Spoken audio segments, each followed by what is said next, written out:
Hello, everyone, and welcome to the show. We have Evan Kaufman on today, a 2013 USAFA Econ graduate. Got out in 2018 to start WeVett Home Loans, where they help military members find and finance their homes around the country, focusing specifically on VA loans. So I wanted to have him on the show to talk about VA loans and all kinds of helpful tips and some myths, some pros and cons, and just go deep on this stuff. So welcome to the show, Evan.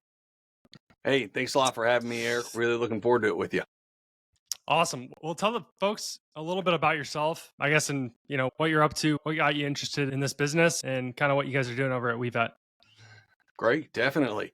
Well, I ended up graduating the academy back in 2013, went right into getting my license. I got stationed out in Dayton, Ohio in the Air Force. Absolutely loved it.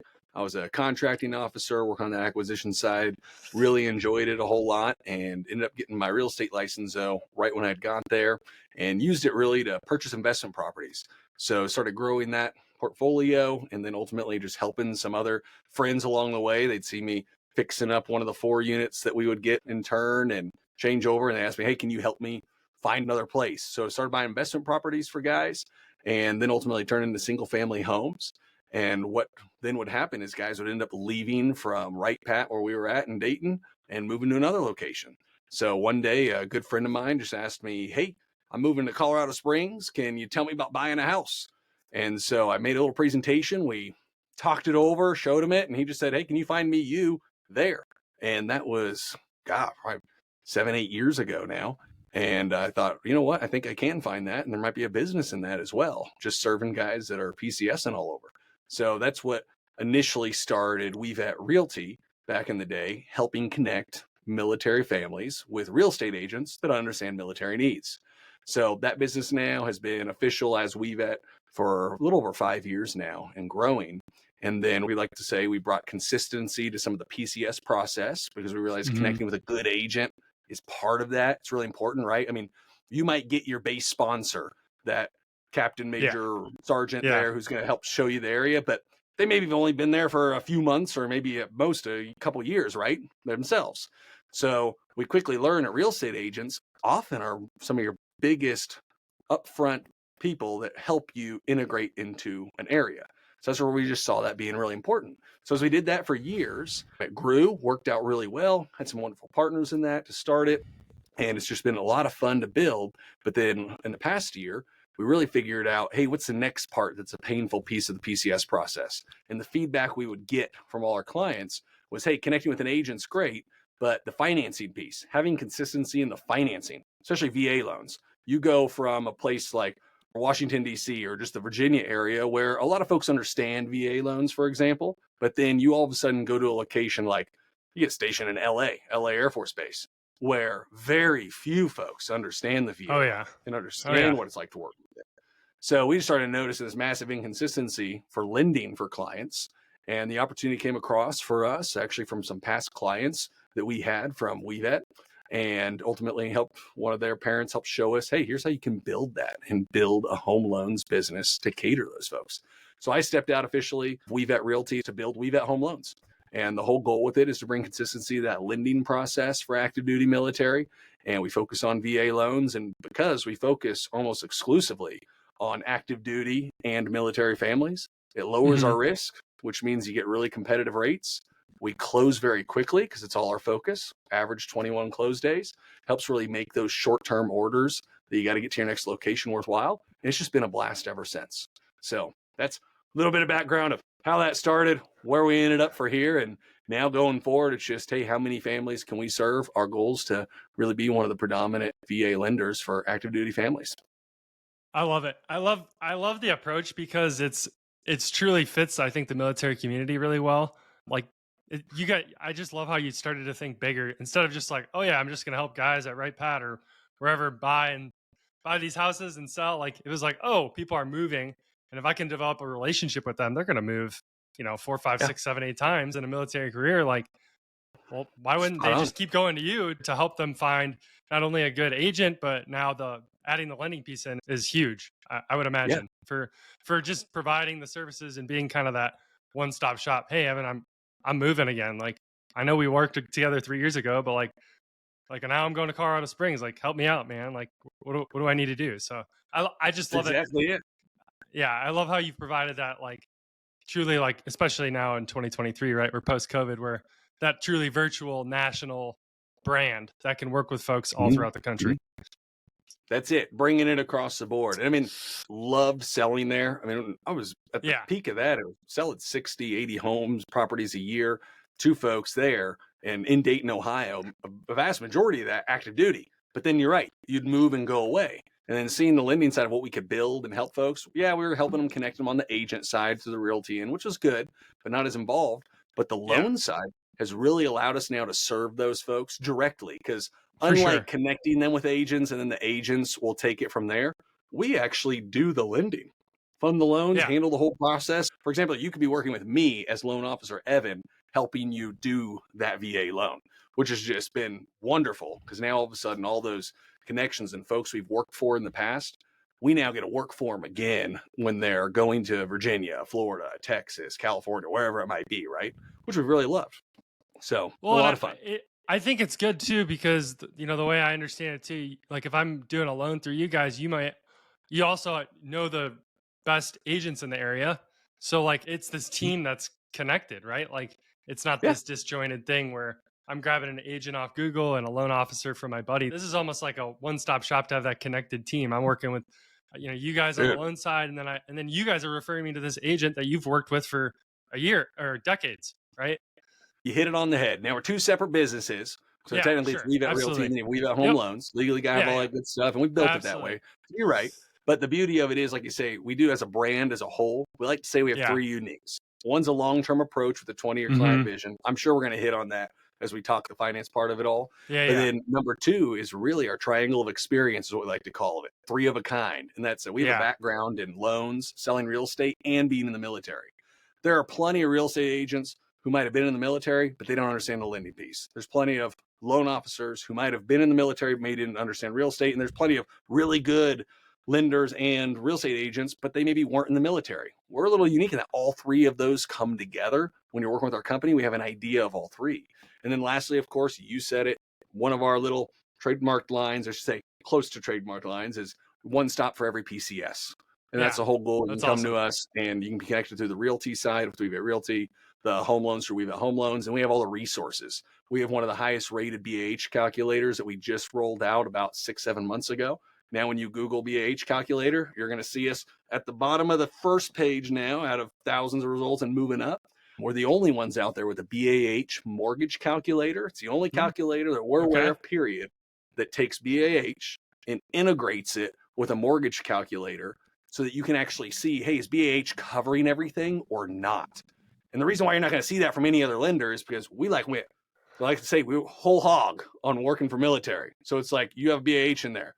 For 99% of people out there, they're like, They what don't the even know heck's what that BAH? means. Yeah. What's BA? What's BA? I've Yeah. been asked that before. Yeah. What's BA? And I'm like, it's BAH. Yeah. And Yeah. so integrating that, right? So we've just decided to go all in on that and make sure that we have that focus. So it's been really cool. And like you said, That's yep, one awesome. stop for every PCS. That's the goal for That, folks. that's great. I'm gonna have to check that out. I will link that in the show notes for anyone listening to go check out that Yeah. mortgage calculator. I want to get into VA loans now. Like, just start off. I guess I'd like to know, like, what are some of those misconceptions or myths that like folks are a little bit confused about when it comes to VA loans? Like, what are that average, maybe that first time VA loan user, what do they not really understand about Definitely. the process and about the loan? Definitely. Lots of things we can always hit on that. As of course, right out the gate, I'm going to say we've now taken all the material we've had and rolled it onto our YouTube channel. So we have a whole bunch of good stuff there, VA loan crash course, all that we hit on. But I'd say some of the major things really stem from just understanding what the heck the VA loan is and where it comes from. So like a lot of Yeah. folks don't even know maybe where it came from in the first place. And it stems back from World War II. All these guys and Hmm. gals were coming back from overseas or they were here stateside and they were serving in the military. And towards the end of World War II, Congress did one really good thing right and recognized we literally have millions of members that we need to reintegrate back into society. And so they passed the Service Member Relief Act of 1944. Now, that act had a lot of good stuff in it. It even had like loans for helping vets start businesses and all that kind of stuff. But the two big ones that still remain today, the VA Home Loan Guarantee, what we like to say the VA loan, and then GI Bill. right? We're all familiar with GI Bill for the most part too, that if you're active or a vet. Yeah. So those are the two big ones that still remain. And that's where it stems from, World War II. Pretty neat thing that just when you understand that alone, okay, the whole goal of this is to help military members integrate into society and ideally, ultimately, have a good foundation for their life, right? Now, the thing with that as well, understanding is it's changed over all those years. Over the decades, it's changed dramatically. So when we answer a lot of myths, it's usually because in the past it might have been true. Like literally just 4 years ago, there were limits on the VA loan. Like you were capped at certain limits that you had to worry about with the county loan limits and calculating, hey, if I had 0% down at certain levels. But that's changed. In 2020, there was a big law passed that changed it to where there really are no VA loan limits. If you have what's called full entitlement, you can go get a $2-3 million VA loan 0% down if you want. Just 4 years ago, not the case, right? So it's changed consistently. But those major myths that we get from folks right up front, I'd say the big one to go after is a lot of folks assume the VA actually does the loan. So when you say, oh, I got a Yeah. VA loan, it's like the VA gave me that loan. Not the case. And to be honest with you, real estate agent, selling 68 homes a year, dealing with that all the time, most of that being VA loan business. I didn't even fully understand how it worked. The Yeah. basics of it, though, is that really the VA doesn't fund the loan. How it works is lenders make the loan. So we're the ones tasked with evaluating the risk for doing your loan. And the VA kind of operates more as almost think of it like an insurance company. They're not the ones actually funding a loan, but they're insuring the loan. And that's why it's called the VA Home Loan Guarantee, not the VA loan funding. So what the VA does for lenders is they say, hey, lenders, here's our guidelines for a VA loan guarantee. And as long as you meet these, and if there's any defaults or there's any issues on it, we're going to guarantee up to 25% of the losses on that loan. So that's how that one works. It's essentially, think of it in mindset, it's an insurance policy. So the big one there, what that means with clients, myths, VA doesn't fund it. And then the truth of it is individual lenders fund it. And what that means is there's really no clearly defined black and white or clear check boxes on what qualifies for a VA loan because every lender treats it slightly different. There's those minimums that the VA loan essentially throws out there. And then every lender kind of has their extra, what they call overlays. Think of it as restrictions on top of that. And the big one that'll lead me into kind of one of the next myths is, oh, the VA loan has a 680 or 700 credit score requirement. Not the case. VA loan, they're actually fine. We see some lenders that we can broker things out to go down to 500 credit scores on it, but not true on having a real credit restriction. The VA loan's very forgiving on credit.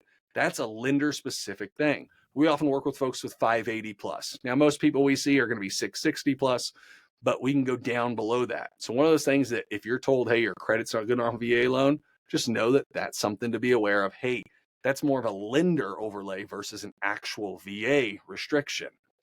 The other, so myth number one, VA funding it. Myth number two, things like credit. There's other things too, calculating income. They'll let you use gift funds. Just think of it this way.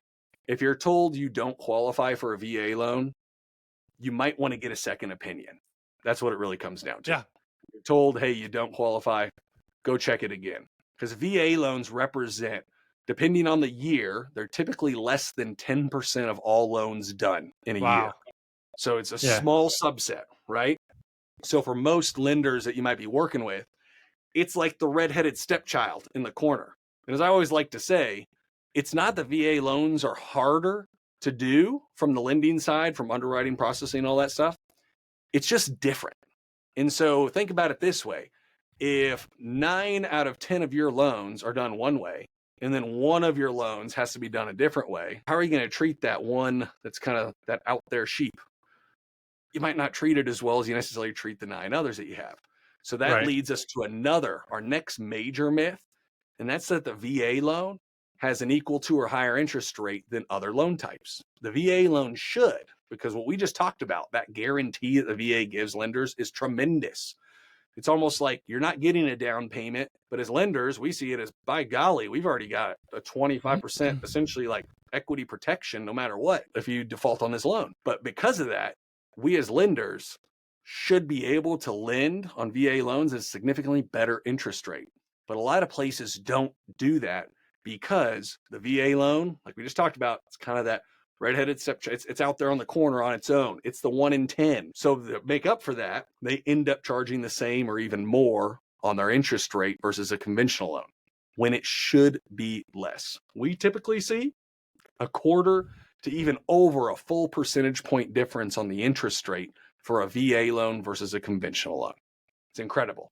So one of the big Wow. myths there is that VA loans, you might occasionally hear VA loans has good interest rates or okay. Yeah. It should have significantly better.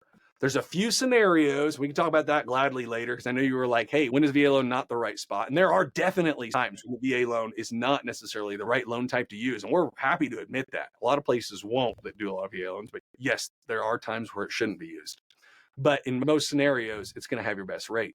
Now that leads next to the other heavy myth that we have a personal vendetta against or something we're against. For a lot of people that know me personally, I'm actually not a huge guy or big believer in being overextended, having too much debt. Yeah. If you really know me personally.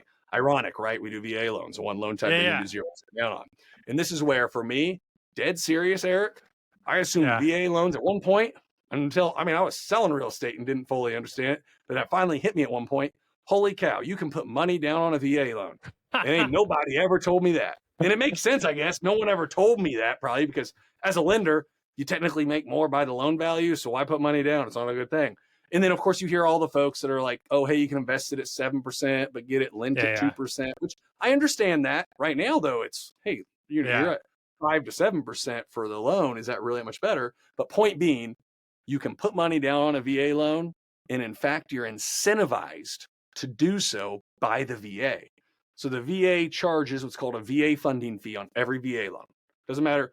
Every lender's charged the same fee. It comes directly from the VA. And that's the fee that they like to say helps them keep the program running because you can do less than 20% down and not have private mortgage insurance, not get penalized. You can do less than 20% down and get a significantly better interest rate, which is just kind of weird. You don't see that on like conventional loan types. But they say, hey, you got this VA funding fee. Now, that VA funding fee, the only way to have it go down is if you put money down or you happen to have VA disability compensation, which the VA estimates roughly that around half of all veterans should have 10% or greater disability. So most vets who are already out already get it waived. And that's what we do see through actual practice and working with the veteran side. We see most of it get waived. So that's another one we can gladly hit on is, hey, making sure you take that VA claims process very seriously. It's an important one. We find ourselves mediating a lot of guys through that. Very important. But by bringing it down, especially for the active duty side, right? If you're using that VA loan for the first time, the funding fee is 2.15%. But if you put 5% down, they drop that funding fee to 1.5%. You put 10% down, they cut it to 1.25%. So not a huge savings, but some savings. Where the real savings kicks in is on your, what they call subsequent use, second, third, fourth, fifth use of the VA loan. Because that's another myth. Yes, you can use a VA loan multiple times. In fact, you can have a lot of VA loans outstanding. We've helped a guy get his third VA loan. We even have other clients on the real estate side that had 4 outstanding VA loans, like 4 active VA loans. Yeah. But for this sake, if you're going to buy for your subsequent use, that VA funding fee jumps up to 3.3%. So it's a lot higher. But if you put 5% down, you chop it down to 1.5%. I mean, you're making almost an instant 40% savings one time, but you're making it right away. So as I always like to tell folks, hey, putting money down on a VA loan is not crazy because here's why. Especially for that 5%, you get the biggest bang for your buck. You chop that funding fee down towards real minimal. Yeah. I'm glad you said me going. that. No, please. I love it. But I'm glad you said that about putting money down because I think that's something I talk about with folks a lot that people don't really think about. They just do, like, oh yeah, I'm going to do VA and like just roll that funding fee into the loan. Like they don't even think about it. But it's like, hey, if you put down 5%, 10%, your ROI on that, your instant ROI of avoided funding fee, oh, by the way, and avoided interest, because you're taking out a lower loan on that house. You have some equity in that house. You've now lowered your risk, your overall risk, right? When you're talking about like how much debt should you carry. So I think that's something that people need to think about because people might have cash from whatever it may be, just savings or, they PCS, they get paid, like whatever it is, putting it down on that house might make sense. And just because, especially when you look at, if you take a full VA loan and then you go and take that cash and go buy like let's just say, I'm not going to pick on things, but let's just say a Tesla or a truck, right? Like a Yeah, depreciating yeah. asset. Like now you're in more debt on your house, and now you've got another asset that's depreciated. So like these are financial turning points, really. They are. They're Eric, inflection points. Do you Eric, have a you saying Tesla? that? Did I say No, something? no, no, no, no. Oh, no, no, no, no. But you saying that again, we're very similar, right? Academy Hmm. guys, econ majors. I got my MBA focused in finance. And Same. yes, So did running I. the numbers, right? It's wonderful. Awesome. Awesome. Same page for that. Okay. So that means usually when younger me, Yeah, pre-selling hundreds of homes or 1,000 when you combine for link all sure. the stuff together, like, all right, it sounds great to think, save the money, go invest it, get the higher percentage points. But I've seen so many times really personal finance is 90% behavior. It's more Oh yeah, behavior for than sure. what you think the math is. And how often have I seen folks say, hey, I'm not going to put that 5% down. I'm going to go invest it otherwise. Well, yes, that could potentially work well. How often have I seen that turn into the new Tesla in the driveway, like you said? So it's one of those unique deals where seen it many times before that sometimes we need to make sure we set our behaviors Yeah, beforehand and not just always look at the hard math, right? And that's yeah, one of those things that has it. Now, I'm in the camp totally of how we usually see that work out for most folks. Because again, we're not working with folks. I've been doing this long enough now for nearly a decade. We have the real estate yeah. part of it for helping folks with their third and even fourth PCS. And so what we typically will see there is if it's your first buy, that VA funding fee is a little bit lower. So that's a plus, especially like our new airmen or new lieutenants coming out of the commissioning source. Okay, you don't have the 5%. All right. Where we typically see that come into play is when they're going to do their second or third home purchase. Because then that's where you get that biggest bang for your buck. And the 5% makes sense. In the past few years, we've been very fortunate that we've had the appreciation we've had. And the whole reason where we take kind of that, we're happy to tell folks that you can put money down. The reason why we're happy on that is because we kind of, I hinted at it earlier, our long-term vision. We say it's our client 20-year vision. And that's that Mm. we ideally want to see Hmm. folks with a paid for, near paid for home by the time they get out. And really the whole premise behind that is making it so that ideally by the time you get out of the military, be that in 5 years or 20 years, housing is less of a burden on you monthly than anything else. Because when you're getting out, I've been through that transition.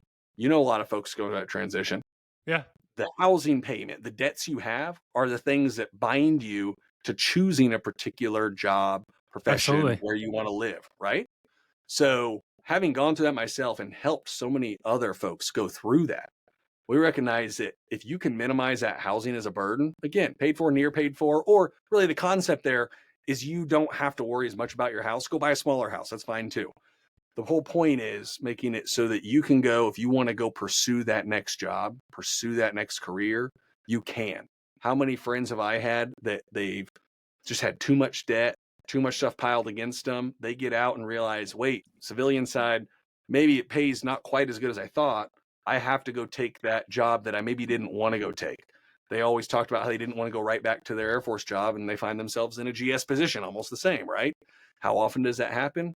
Sadly, it happens a lot. So we kind of had that premise of how have we thought, can we help active duty folks while they're in, active duty clients, build wealth so that when they get out, housing is not the reason that forces them into a career or to a Hmm. location that they don't really desire.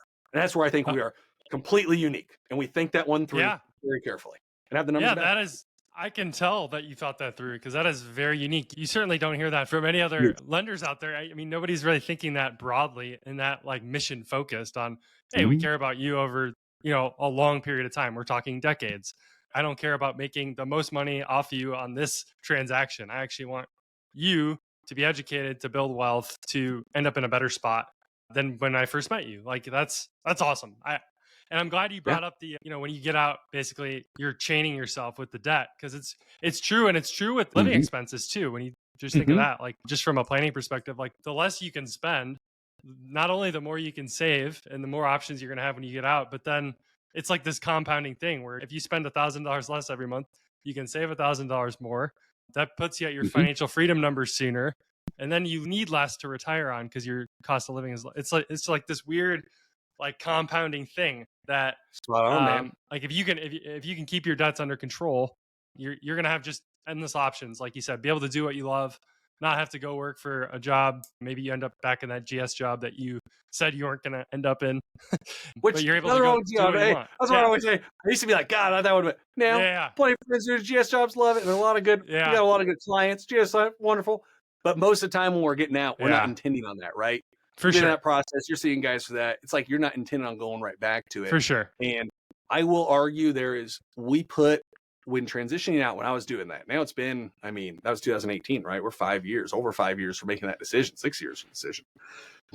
We put sometimes so much emphasis on the finance side of it that we sometimes forget as transitioning vets how impactful the mental side's going to be. And that's one thing now I've been out longer, noticing just, wow, how much there really is. You get hit by like a mental freight train, and it comes maybe in that 3 month to year mark out in just so many different thoughts of, was this right? Was this not? The struggle.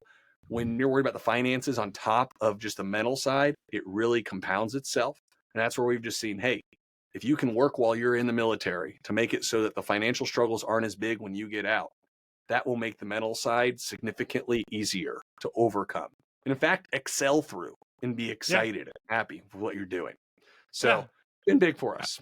Absolutely. No, I love that. You guys are almost acting like pseudo financial planners with these folks talking about these different things. I'm not gonna put that title on. I'm not gonna put that title on you. But like you guys are helping. I mean, it's good because you're seeing, what's going on with these folks' lives and helping them make better decisions. I mean, it's awesome. So as someone progresses throughout their career, let's say they start to put 5% down on a house, maybe the next house it's 10, the next house, hey, I've got 20. Like Evan, interest rates are 7%. Does a conventional mortgage maybe make sense for me this time around? Like, well, what do you? Great question. How do I think through that? Great question. And that's the typical adage you'll hear is, oh, hey, if you got 20% down, you should go conventional. And I would say possibly. And again, that kind of goes back to that. It goes back to are rates better with VA loan or not better with VA loan? And that goes back to it's very lender dependent. So a lot of lenders out there essentially will charge the same. VA, conventional, you're going to see almost the same, maybe a hair better on VA. When, like we talked about there a little bit ago, it's because it kind of helps. They get paid a little more on it, helps offset the cost for doing that 1 in 10 loans, whereas we're built strictly VA, conventional, that's it. That's all we're doing. Yeah. So the deal there is for knowing, hey, is that 20% down worthwhile to go conventional, is you got to compare the two. And you got to compare that. It's very lender specific. Obviously, I'd love you to do that comparison with me, but with any lender you're working with, you got to do that comparison. Hey, I'm looking at this home. I got 20% down. Like we can compare 3 things side by side so you see them very clearly. Little circle rings, all the numbers, 3 of them side by side. Most places should be able to at least do 2. So if we're going to go conventional or VA, we put those side by side. Now, where I tell folks that the conventional can really start to be very competitive with the VA loan is when 3 things happen. Number 1, you're putting at least 20% down and really 25% down. But 20% down plus is where you start asking that question a little bit more. You want to start looking at it thoroughly. Number 2 is credit. Used to be, and you might know this one or think about it, it used to be 740 plus credit. That's what you'd hear. By the way, for VA, our best rates kick in at 660 plus. Again, VAs, they have traditionally lower default risk than a lot of other loan types, 660 plus, so it's lower. It's also because you have that 25% guarantee no matter what your credit score is. But anyways, that aside, for conventional loans, credit score does really come into play. And it used to be 740 plus, but earlier this year, if you heard all the hubbub about is the government changing people who have better credit versus bad credit, if you've heard of the term LLPA, loan level pricing adjustment debacle, where the government changed the process. Technically, the government kind of did and didn't. They really told the pseudo-government entities that buy up all the loans to change how they adjust their risk. And so now 780 plus is where you get your best rates. So if you have a 780 plus credit score, you're putting 20, 25% down or more. And lastly, if you're comparing it to a VA loan, if you're subject to the VA funding fee, meaning that you have to pay it, if those 3 are all true, you're over 780, you're bringing that high down payment, and you are subject to the funding fee, then the conventional loan for us generally is going to be very competitive. It'll be very close because you have that higher down payment and you have that higher credit score. The rate is generally going to be pretty darn close to a VA loan. Typically, it's still not quite there, but it's usually really close. Okay. And plus of that is you don't, because you're subject, remember on the other, that funding fee, you don't have a VA funding fee on a conventional loan. So then the potential lower closing costs of a conventional could offset the VA. But now here's the thing I tell folks. If you're going into the purchase, there's really two phases of a mortgage or of owning a home. And a lot of folks don't quite think of it this way. There's the purchase phase, and then there's the owning it phase. Mm-hmm. And when you're talking about loans, that's really purchasing it and then potential for refinance when you own it. If you are going into the purchase and the conventional and VA are equal, meaning let's say their rates are almost identical and you have that VA funding fee, but on conventional you don't, but the slightly better interest rate kind of makes it equal. And you're like, okay, hey, these are very close. The argument I'll still make for VA loan that I didn't understand until getting into really doing VA loans Mm-hmm. is the VA loan is the only loan type that has the ability to do what's called an interest rate reduction refinance loan. It's incredible. It's the only loan where you can restructure and refinance your rate without an appraisal, without income verification, and even without checking your credit score. I should take that back and say without having a certain credit score, because like we got to check it just to make sure you didn't miss a payment. It's absolutely nuts. What does that Wow. exactly mean? It means that if even home values plummet and drop 30%, doesn't matter doing a VA interest rate reduction loan. If your home values plummet and interest rates plummet at the same time, you can still do this refinance and take advantage of lower rates. It means that if you decide to get out of the military, this is where it's huge, especially for guys who are, you're kind of your group, 2018, right? Debating on getting Yeah. in, staying in, or getting out. Yep. If you got a VA loan and you get out and you decide that you want to go start your own business, by the way, I'm sure we're going to talk on that some, makes it harder to get a loan. Yeah. If you were going conventional, it'd be really hard to get your refinance done. But with VA, they don't even care about income. You could even lose your job and still do the VA streamlined refinance and reduce your rate. And then lastly, credit score doesn't matter. If your credit got blown up, that's okay. The key is Wow. we just got to look to make sure you made your payments. It's absolutely insane. Some folks are like, Evan, that sounds terrible. Well, think of it this way. The VA has told us as a lender, hey, we're going to guarantee that loan for 25% of the losses no matter what. Even if they've lost their job or there is no equity in the home or low equity in the home, well, we want to get their rate lower, their monthly cost lower, because that might prevent us from having to foreclose. That's Okay. again why VA loans have lower foreclosure rates than like FHA loans and other government related loans. Pretty incredible, right? So that's where I'd say if all things are equal, the VA loan still edges out conventional because it's like your super refinance tool. We can do them quick too. 2 weeks, bam, refi, bring your payment down. It's Wow. incredible. Wow, that's crazy. I didn't know that. So that's Yep. something I didn't think about because I just figured you compare the numbers, and especially if you're a numbers guy, you get out the spreadsheet and it's like, side by side, interest rate, funding fee, like easy math. That's best. Okay. Conventional. Think Easy. ahead. Sign me up. Sign You me gotta, up. Yeah. you just got to Yeah. think ahead. And right now, that's huge. Oh, Why? right. Because Ju- rates yeah, are high. rates. Yeah, absolutely. Yeah. So when Yeah, rates come down, here's the deal in 2000 that I like to say. It's the VA Earl. It's called Earl. I like to say your favorite Uncle Mhm. Earl or Streamline Refi. And here's the thing. Your Uncle Earl, the great thing about him is he shows up when the bomb goes off. What I mean by that is take, for example, 2008-9. Home values plummeted, caused the Federal Reserve to lower rates. And there's a whole Yeah. other side effect, right? The Fed lowering rates doesn't necessarily mean mortgage rates lower, but Okay. typically they're together. I'm talking about a whole other Right. subject. Yep. But Fed cut rates, mortgage rates came way down, and folks tried to refinance because they're trying to bring their rates down. But what happened? They went to go do a refi. And what do you have to have done when you get a refinance? You got to have an appraisal done. Yeah. You got to check your income. The person lost their job. The appraisal came in and there's zero equity in the home, or there's only 10%. And some lenders requiring 20, even 30% equity to do a refi. So all of a sudden, yeah, rates are lower, but I'm still stuck with my higher rate back then, 7, 8, 9%. I'm still stuck with it. So that's how things just blew up. If you had a VA loan, streamlined, doing favorite Uncle Earl, again, no appraisal, no need for income verification. Wow. The VA says, hey, Evan, since we're already guaranteeing that loan, if you can lower it and it's going to save him from getting booted out of that house, do it. Because think about it from the VA perspective of guaranteeing as an insurance policy. Yeah. Hey, we want to help him out. It's actually like genius. And now we have some of those things from 2008-9 and from COVID. Yeah. Some of those ish programs have now been kind of incorporated into other like conventional mortgages, not from the refi. Like there's no there's no VA Earl, there's no Earl on conventionals, but some of those prevention steps from having foreclosures are in all loan types now, which is interesting. But VA was way ahead of its time for that one.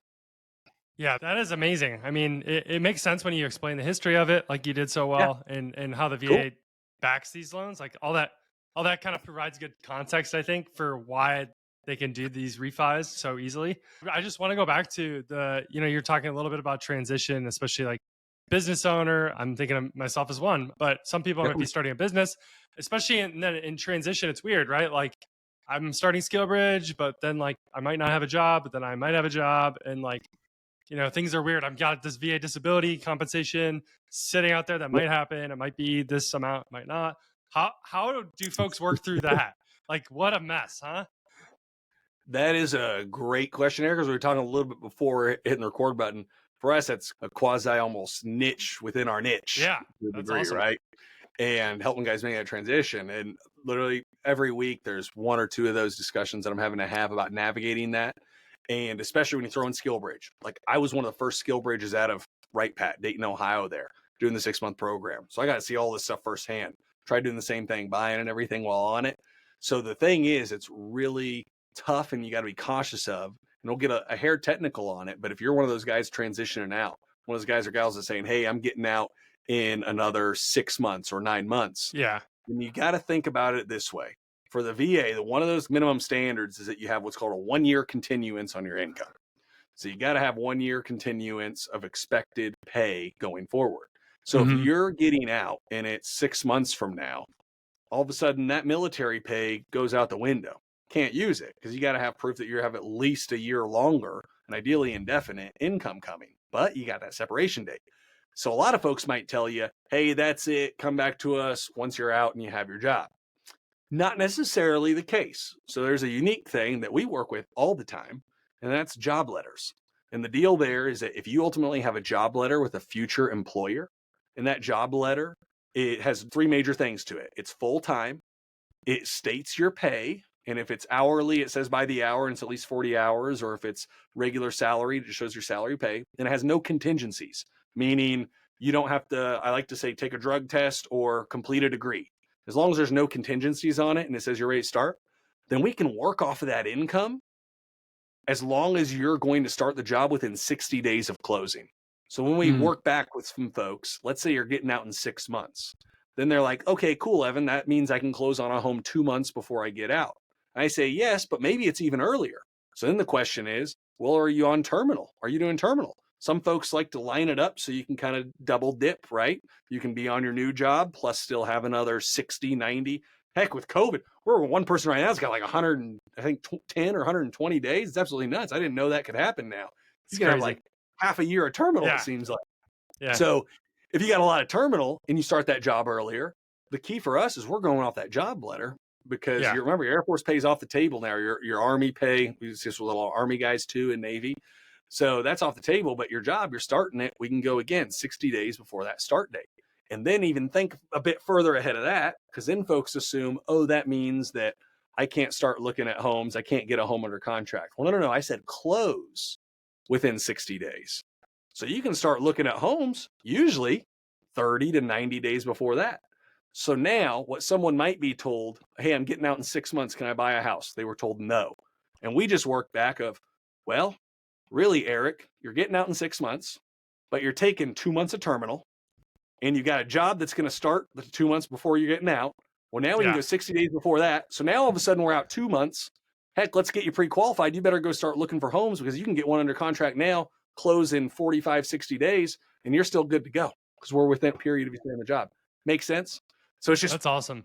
thinking through and knowing that. Now, the toughest one, and I want to hit on it here if you're okay with it briefly, Yeah. because Please. I just had to have this talk and I got to have another call here soon with a few more Oh boy. guys on it. SkillBridge, you threw it out there. Okay. That can throw a Yes. curveball into things. Oh yeah. Where SkillBridge throws a curveball is when you're doing it 6 months out and you're not what we just talked about there. You're not taking terminal. You're going the full 6 months and you're not starting your job till the end. And guys are wanting to move back or move to their new place. That's where you start hitting issues. That's the tough one. So there it's like, hey, again, you got to have that job letter lined up right. But the problem with SkillBridge, right? And tell me if it changed, but you can't technically start your new job while being on the No. SkillBridge, right? The whole point's not to Nope. be paid together, right?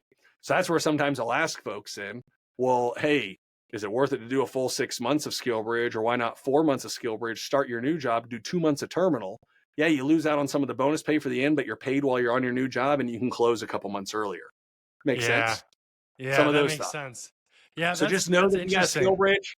If you got a skill bridge, sometimes that's one that I'm like, just a stinker. We got to work through it, and it's a little bit harder when you're so far out. Like when I was getting out, I knew a year in advance, and that really threw some fun monkey wrenches in it.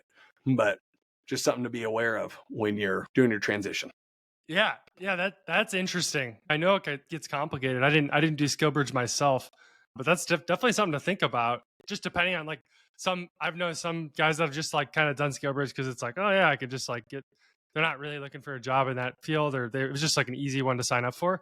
Yeah, But if yeah, it has implications like, oh, I can't get a loan, like I should probably look for a job. That's something to think about as you're weighing, what to do with all this terminal and SkillBridge, and yeah. that's definitely a consideration.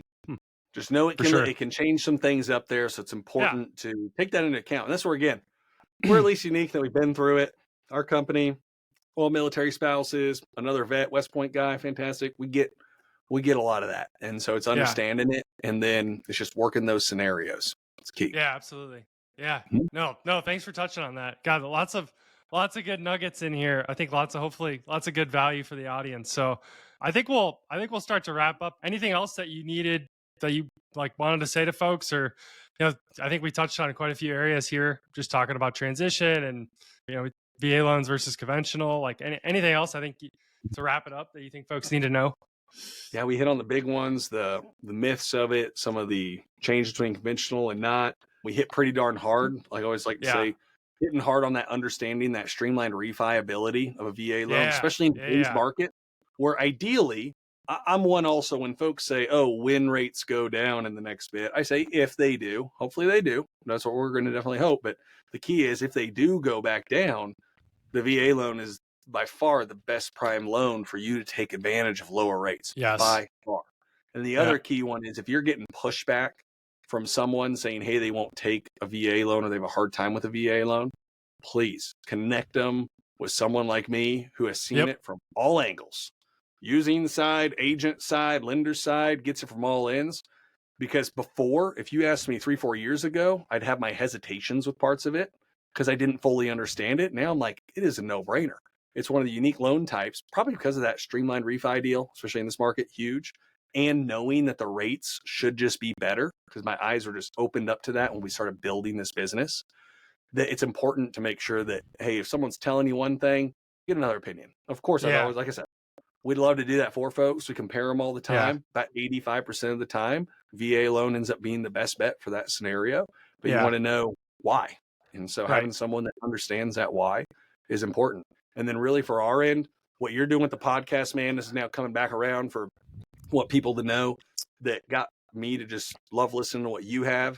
And a lot of guys I'm hearing that are trying to get the word out there that are either active duty or transitioning out, understand that, hey, what you're doing, especially if you're transitioning out, there's a lot to it. And for us, it's a really important thing. And be that transition now or in another 10, 15 years when you retire, you want to be preparing for it right now.